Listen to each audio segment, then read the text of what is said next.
ओम शांति।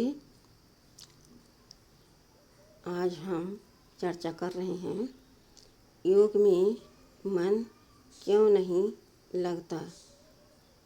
योग लगे इसके लिए मैं क्या उपाय करूं, क्या विधि अपनाऊं। तो सबसे पहले मैं निश्चय करती हूँ अपने आप को कि मैं एक शक्तिशाली आत्मा हूँ और मैं पूरे विश्व को अपनी शुभ भावना, शुभ कामना का सकाश दे रही हूँ। इससे सारी आत्माएं तो क्या, प्रकृति भी शुभ चिंतक हमारी हो जाएगी और सारी आत्माएं में बल भर जाएगा। इसके लिए मुझे एकदम हल्का होना पड़ेगा। अब विचार करो कि मैं किस तरह से हल्का होना चाहते हैं। क्या मेरे ऊपर कोई घर गृहस्थी का बोझ है?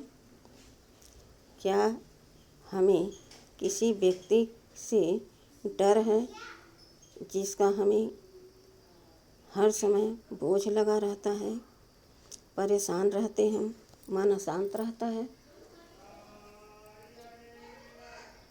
या मेरे पास किसी वस्तु का अभाव है जो हमेशा मैं चिंता में रहती हूँ और मेरा मन हमेशा बोझ बना रहता है?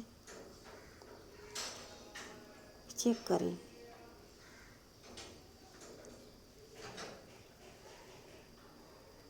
अगर ऐसा है तो अपने आप को आत्मा निश्चित कर और आत्मिक स्वधर्म में टिक जाओ और जिन आत्माओं से कभी भी जाने अनजाने में हमसे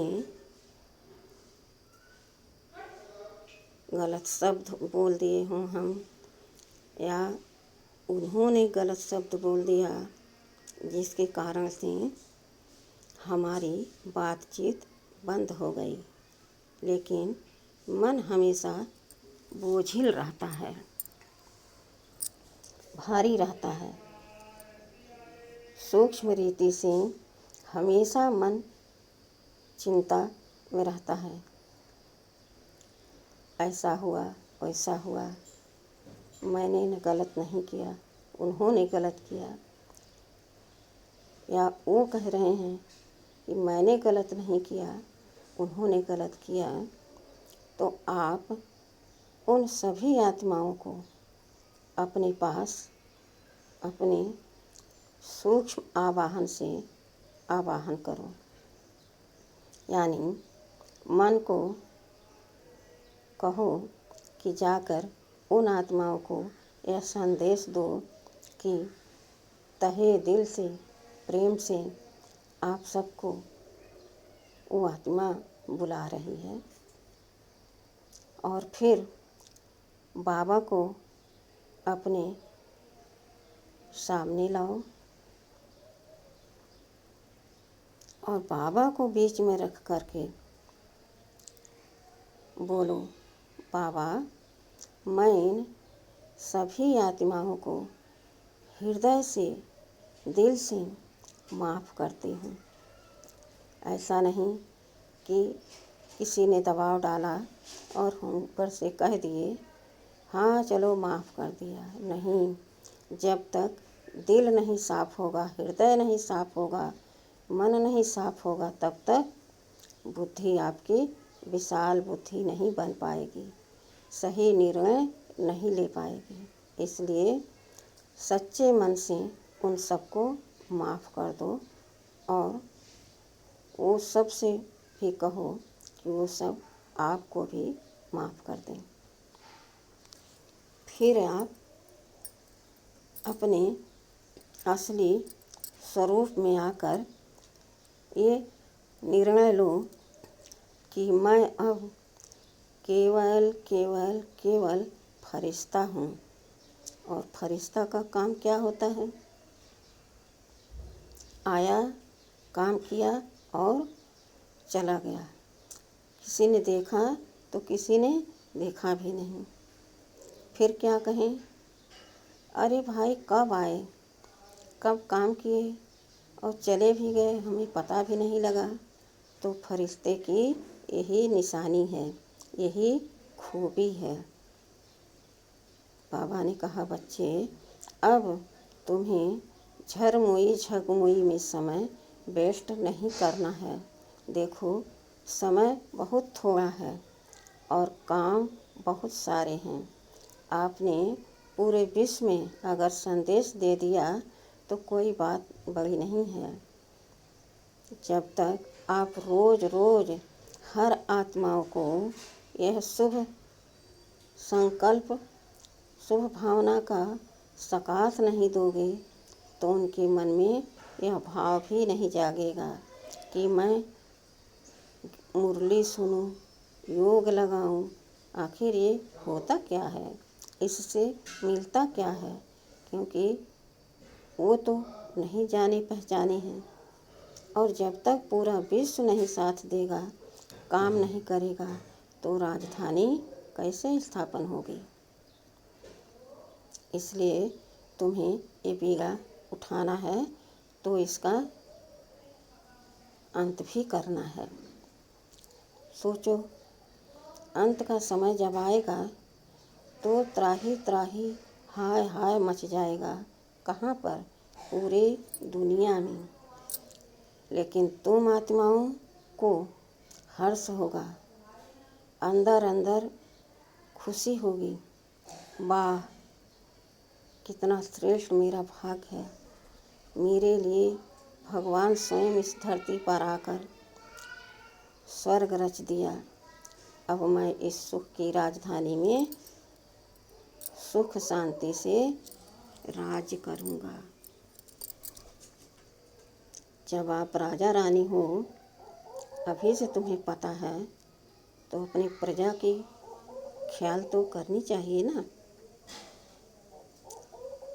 अब देखो, मन कब बहकता है?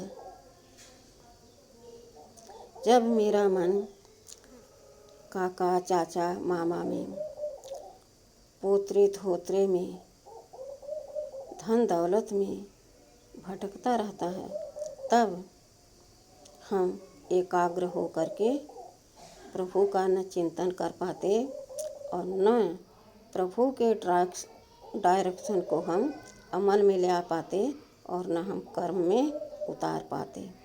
तो सोचो, हम कहते हैं कि हम भगवान के बच्चे हैं, तो हम भगवान के डायरेक्शन पर जब चल ही नहीं पा रहे हैं, इधर उधर मेरा मन भटक रहा,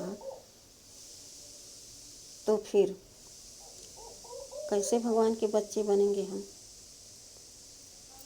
यह समझने की बात है। इस तरह से सारे तरफ से बुद्धि हटाकर अपनी बुद्धि को एक परमात्मा में लगा दो। वही मेरा पिता है, वही मेरा पति है, वही मेरा साजन है, वही मेरा बच्चा है, वही मेरा सतगुरु है और वही मेरा टीचर है, वही मेरे नैया की खेवैया पार लगाने वाले हैं, है ना। तो बाबा ने कहा कि जब तुम्हें घर गृहस्थी में बहुत बोझ है, जिससे तुम्हारा मन, तो क्या कर्मेंद्रियां भी तुम्हारी उसी स्थूल धन के पीछे, वैभव के पीछे, व्यक्तियों के पीछे जाता है, तो क्यों नहीं तुम छोड़ देते हो उनको? देखो, सारे संबंध मैं तुम्हें दे रहा हूँ, सारे संबंध मैं अकेला तुमसे निभाने के लिए तैयार हूँ। केवल तुम यह प्रतिज्ञा कर लो कि सब कुछ मेरा बाबा है, तो तुम्हारा मन स्वतः लग जाएगा और तुम लकी सितारा बन चमकोगे, राज्य करोगे, मेरे भी दिल पर चढ़े रहोगे। है ना समझ की बात। अब देखो, अगर तुम्हें अभी भी ऐसा लग रहा है, कहना बहुत आसान है लेकिन करना बहुत मुश्किल है, तो देखो कछुआ होता है ना, उसको जब ज़रूरत होती तो अपने आकार बढ़ा लेता, और जब उसको विश्राम करना होता तो वो अपने कर्मेंद्रियों को समेट लेता। उसको किसी की परवाह नहीं, कोई ईंटा मारे पत्थर मारे उसको कोई फर्क नहीं पड़ता। अब एक पंछी है, देखो, एक डाली पर बैठता है और वहाँ अपनी आवाज़ में गीत गाता है, झूमता है, कहता है ओहो कितना आनंद आ रहा है। लेकिन एक दिन वो डाली तो टूटेगी ही। डाली जैसे टूटने की होती है वैसे वो पंछी उड़ जाता है, इसलिए उसको कोई फर्क नहीं पड़ता, वो उसी डाली पर आकर के बैठता है। तो तुम आत्मा क्या हो? उड़ता पंछी हो। तुम जहाँ देखो कि इस स्थूल कर्म में, बोल में, संबंध में, संपर्क में हमको रस नहीं आ रहा है, उलझन हो रही है, न हम बाबा को याद कर पा रहे हैं, न उनके डायरेक्शन को पालन कर पा रहे हैं, और न यहाँ भी हमें शांति मिल रही, करें तो क्या करें। ऐसे में तुम आत्मा पंछी इस शरीर से ही उड़ जाओ। क्या है, जब चाहो तो इस शरीर में रहो और जब चाहो तो इस शरीर को छोड़ दो, ये भी आराम करें। तो क्या हो गए तुम? फरिश्ता। है ना। इस तरह से बाबा ने कहा कि बच्चे अपने विकर्मों को दग्ध करो।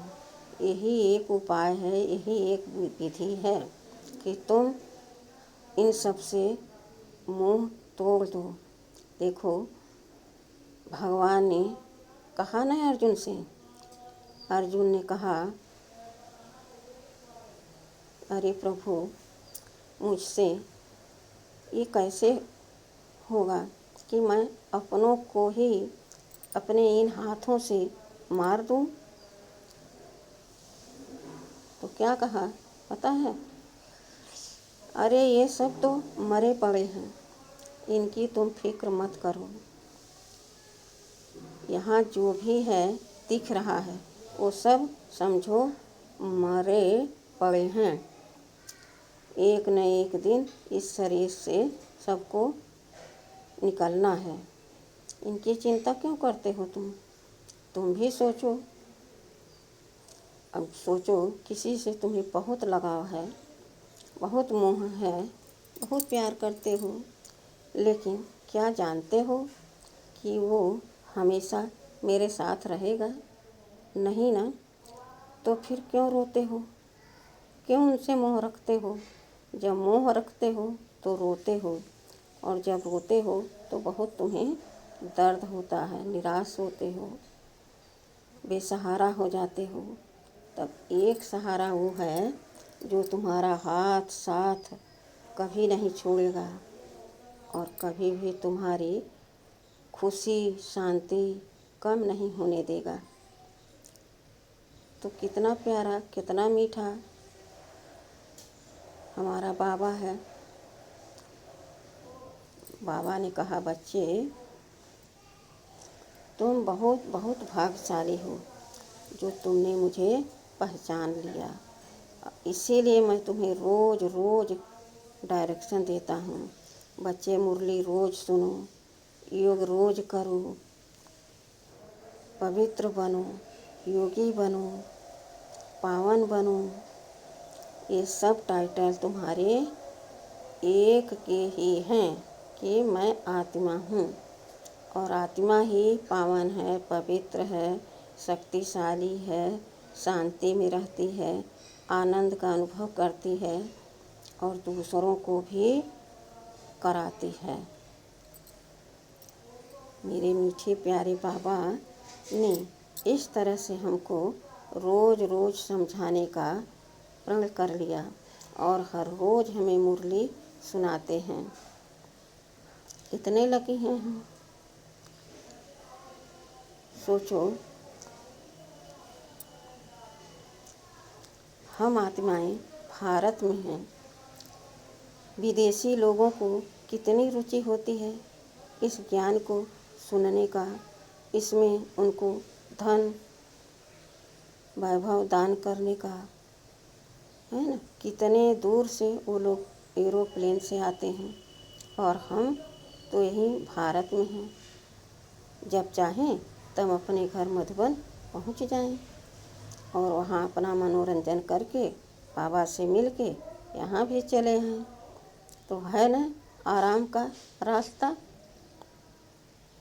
ऐसे भी 1 सेकंड में परम धाम, 1 सेकंड में सूक्ष्मतम, 1 सेकंड में अपनी सतयुगी राजधानी को देखकर लौट आओ। फिर अपने काम में लग जाओ। काम जैसे ख़त्म हुआ फिर फरिश्ता बन जाओ।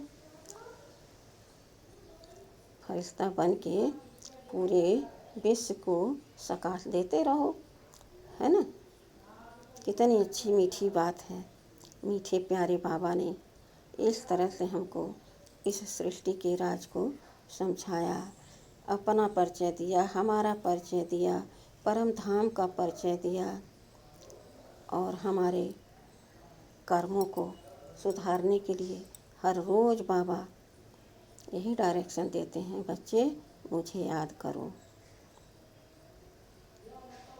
तो है ना हम महान आत्मा, देव आत्मा, पुण्य आत्मा, ये हम पर लागू होते हैं।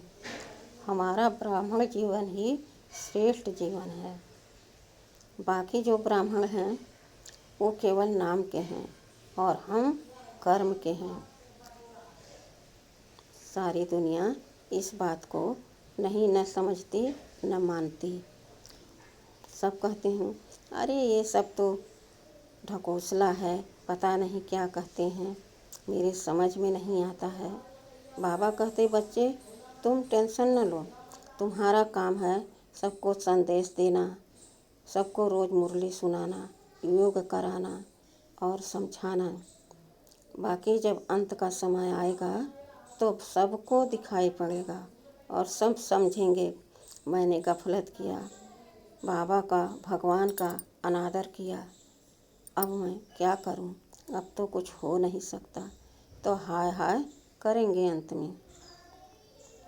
अब पछताए होत क्या जब चिड़िया चुन गई खेत, है ना। तो बाबा ने हमको इस तरह से बहुत सारा समझाया बुझाया और फिर गले से लगाकर कहा बच्चे ऐसे ही पुरुषार्थ करते रहो। अच्छा, ओम शांति।